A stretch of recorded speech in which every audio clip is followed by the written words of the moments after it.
आज Doubtnut app download करें। Doubtnut पर अपने सभी गणित, रसायन विज्ञान, भौतिक विज्ञान और जीव विज्ञान के डाउट्स का करो सफाया। बस प्रश्न की फोटो खींचो, एक ही प्रश्न को क्रॉप करो और तुरंत वीडियो सोल्यूशन पाओ। अभी डाउनलोड करें। सवाल है बच्चों के द्रव्यमान केंद्र किसे कहते हैं और समरूप छड़ के द्रव्यमान केंद्र का नियामक ज्ञात करें। तो ध्यान से देखिए बच्चों, इसका उत्तर हम लोग किस तरीके से निकालते हैं, है ना। देखिए ध्यान से बच्चों, द्रव्यमान केंद्र की सबसे पहले परिभाषा देखते हैं। द्रव्यमान केंद्र, ठीक है, ये क्या होता है बच्चों। सबसे पहले तो मैं इसको यहाँ पर समझा देता हूँ कि जैसे कि हमारे पास में ये कोई वस्तु है, ठीक है। अगर हम लोग इसको यहाँ से बल लगाएंगे, है ना, यहाँ से बल लगाएंगे ऐसे करके 4 उंगलियों से जो है बच्चों मैंने इस तरीके से बल लगाया, ठीक है। तो ये कुल मिलाकर के कहाँ जाएगा, ये जाएगा एकदम सीधा का सीधा ऊपर की तरफ, है ना। ये इस तरीके का इफेक्ट देता है। अब मान लो कि हमें सिर्फ और सिर्फ ये 4 बलों की जगह पर मुझे सिर्फ एक बल लगाना है और ऐसा लगाना है कि ये सेम इफेक्ट दे, ऐसा कैसे ही सीधा का सीधा ही, ठीक है। तो वो वाला बल मैं कहाँ पर लगाऊंगा, वो एक ऐसा बिंदु होगा जहां पर अगर मैं कुछ इस तरीके से बल लगा दूंगा तो ये इसी की तरीके का सेम प्रभाव हमें प्राप्त करके देगा। तो ये वाला जो बिंदु होता है इसको हम लोग बोलते हैं सेंटर ऑफ मास, या फिर क्या बोलते हैं बच्चों, द्रव्यमान केंद्र, ठीक है बच्चों। ये कुछ इस तरीके से परिभाषित किया जाता है।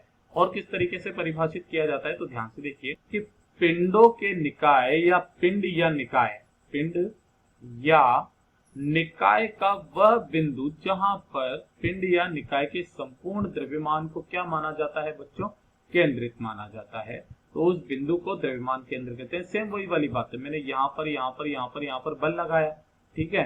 तो ध्यान से देखिए बच्चों, हमने सब पूरा का पूरा किस तरीके से बल लगाया, इस पूरे के पूरे द्रव्यमान पर जो है बच्चों हमने बल लगाया, ठीक है। ये इस तरीके से इतना सारा, तो मैंने केवल और केवल यहाँ से मैंने F F F F 4F का बल लगाया। अगर मैं अकेला 4F का बल जो है बच्चों केवल इस वाले बिंदु पर लगाऊंगा, है ना, जो कि इसका पूरा का पूरा द्रव्यमान मैंने यहाँ पर केंद्रित मान लिया है, तो इस वाले बिंदु पर लगाऊंगा तो ये बिल्कुल सेम टाइप का प्रभाव देगा हमें। कैसा देगा, सेम प्रभाव देगा, ठीक है।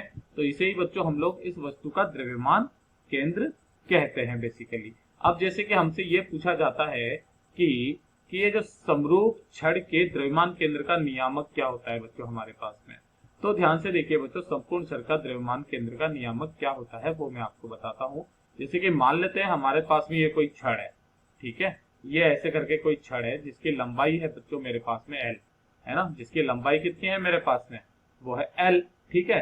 तो ध्यान से देखिए बच्चों, यहाँ से 0 से ये है मेरे पास में L, यानी कि संपूर्ण जो लंबाई है ये है बच्चों मेरे पास में कितनी, L है।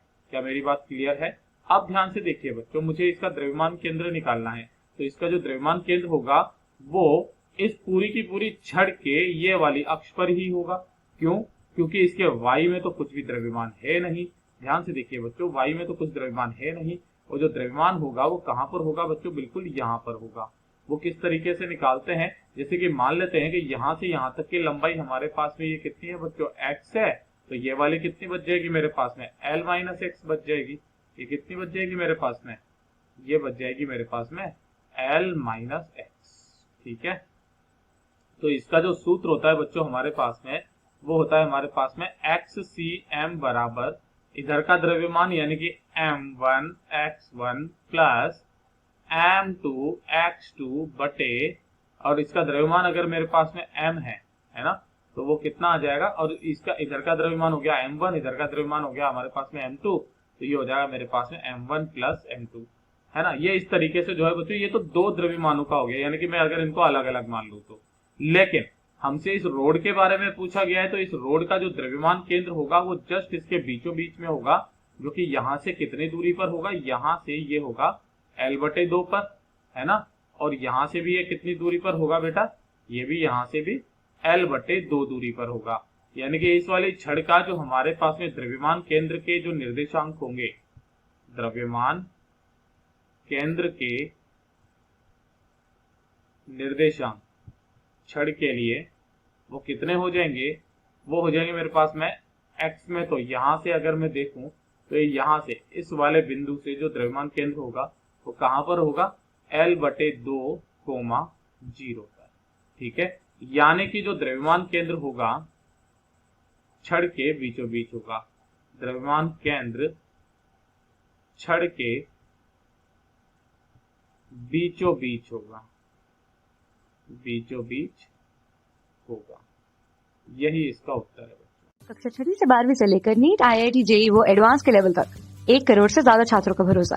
आज ही डाउनलोड करें डाउटनेट ऐप या व्हाट्सएप करें अपने सारे डाउट्स 8400 400 400 पर।